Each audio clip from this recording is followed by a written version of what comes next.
Hi, this is David Miller, and I'm here with number 6 in a series of mini lectures on Charles Dickens' Great Expectations. Today we're going to talk about misreading the plot. That's what Pip does. I hope it's not what you'll do.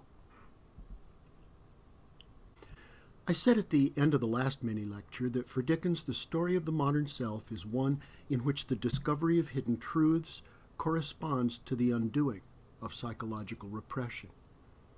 Now, as Volume 2 gets underway, Pip is still a long way from those discoveries. I said that Pip the protagonist must develop into Pip the narrator by acquiring this self-knowledge. Remember our first view of the little boy in the churchyard trying to picture the family he's lost? Trying to work out his own backstory, basically, by reading the inscriptions on the headstones? And the sad comedy of the absurd conclusions he arrives at based on the shapes of the letters? Well, in Volume 2, we see Pip still in essentially the same predicament, trying to work out the story of his life, but getting it wrong because he isn't yet a good enough reader. I said that this pattern of working back through shame and guilt develops on two levels, plot and character. Pip is misreading both. He has mistaken the plot of his story, and this error is based on a misreading of himself as a character. Pip thinks his great expectations derive from Miss Havisham and will someday link him to Estella. This is quite literally a misreading of the novel's plot based on the desire for status as a remedy for shame. That desire is based in turn on Pip's inability to recognize the deeper level of his own character, where shame is motivated by guilt. If compassion is a feeling Pip shares with Jo and Magwitch, we might pause here to ask who shares this desire for wealth and status. Not Jo and Biddy, certainly. Pip shares this desire rather with Mrs. Jo and Uncle Pumblechook. Throughout the novel, he burns with contempt for Pumblechook, who puffs himself up with the claim to be the founder of his fortunes, because it was he who introduced Pip to Miss Havisham, and because he, like Pip, wants to be elevated by that connection.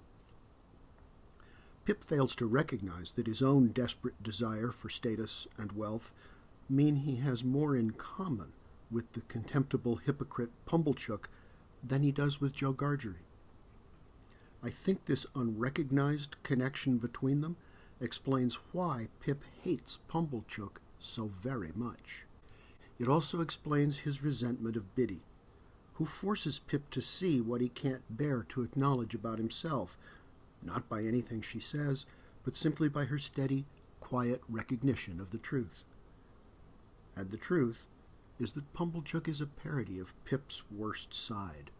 Pip calls him the imposter, but what this imposter keeps demonstrating is the extent to which Pip himself is an unconscious imposter who has cast himself as the hero of his own great expectations, and in doing so has completely mistaken himself and his story. The older Pip, who looks back to tell the story, knows this, of course, and he has many ways of alerting us to the deceptions he practiced on himself as a young protagonist.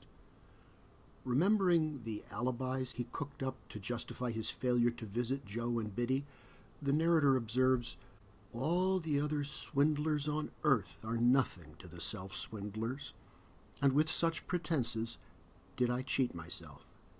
Surely a curious thing, that I should innocently take a bad half-crown of somebody else's manufacture is reasonable enough, but that I should knowingly reckon the spurious coin of my own make as good money. This bad faith and the sense of lingering guilt it feeds are what make Pip so impatient with Biddy and so very angry at Pumblechook. He despises in his uncle the very qualities he cannot bear to recognize in himself. It's no accident that Pip also overreacts to the other character who reminds him what an impostor he is. I refer, of course, to Trabb's boy, who sashays down the street of the town, mocking Pip by singing out, "Don't know ya, 'pon my soul, don't know ya." Pip wouldn't be so mortally offended by this parody of his behavior if it didn't strike close to home, would he?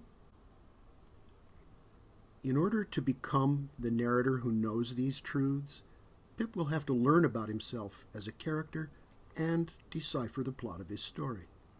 This means that as he goes forward in life, growing up and gaining experience, he will also have to go back, have to work his way through the structure of Volume 1 in reverse, pulling back the screen that stands between himself and the true origins of his narrative in a graveyard on the marshes. This is Dickens's version of reading backwards, rather different than Jane Austen's, but you see that they both involve reinterpreting past experience. Pip's journey will be a complex progress. As I said, it takes place on the level of plot when Pip learns the true identity of his benefactor and then gradually uncovers the link between Magwitch and Estella. It takes place on the level of character as a psychological process that runs parallel to the plot. As he discovers the truth of his story, Pip must also work back through the layers of repression and misrecognition that have made him so blind to the truth. He needs to turn his social sense of shame back into a sense of moral guilt. He has to do this in order to seek forgiveness, for guilt, unlike shame, may be forgiven. We will see that the resolution of the novel's action comes in Volume 3 in key scenes of pity and forgiveness. For Pip to recover an authentic sense of compassion for others, he must understand that human compassion, rather than any kind of social status, is the true source of dignity. That is precisely what he will come to recognize, finally, in Jo Gargery, the difference between dignity and pride. Volume 2 of Great Expectations shows Pip wrapping himself up more and more thoroughly in a false consciousness until the return of Magwitch shatters the dream world in which he's been living. That revelation, coming at the close of Volume 2, is one of two great turning points in the novel's plot. Before we come to that turning point, let's look at the shape of the action in Volume 2. This part of the novel covers roughly the period of Pip's teens, from age 12 or so to age 23. We'll cover the first movement in this lecture and look at the others next time. The first movement shows Pip arriving in London, settling in with his tutor, Matthew Pocket, building his friendship with Herbert, and getting to know both his guardian, Mr. Jaggers, and the law clerk, Wemmick. This movement comes to a close with Jo Gargery's visit. Its basic pattern is developed through a series of contrasting dinner scenes, first with the Pocket family, then with Wemmick, then with Mr. Jaggers, and of course finally with Jo. The characters surrounding Pip in these scenes serve as foils, or ironic reflections, of his story. Matthew Pocket once had great expectations of his own based on his talent and education, but now he is reduced to raising himself up only by pulling his hair in frustration. Mrs. Pocket, meanwhile, with her indifference to the children and her obsession with status, is another satiric version of Pip's desire for status and for Estella as a sort of trophy bride. The entire Pocket household is a comic study in family dysfunction, and as such asks comparison with the other odd or dysfunctional families in the novel, the Gargerys, the Satis faction, and Wemmick's castle. Wemmick's family is odd, but perfectly functional, and as such it offers a pointed contrast, both to the Pocket home and to Pip's story. Wemmick's tiny cottage, with its miniature moat fortifications and other accessories, plays out an elaborate parody of the old saying that a man's home is his castle. But Wemmick's devotion to his deaf father, the aged P, also presents a clear standard against which to measure Pip's lack of care for Jo. This three-way contrast between Pip, Wemmick, and the Pockets continues with Pip's dinner in the next chapter at Mr. Jaggers' home. Wemmick maintains a strict separation between work and home, while Jaggers brings his work home with him.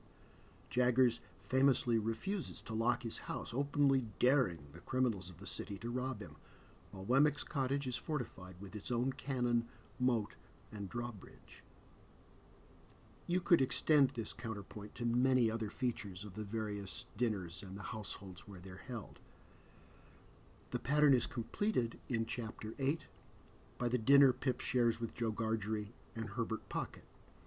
This scene, in which Pip, ashamed of Joe's awkward manners, clearly wishes Joe hadn't come, completes the series.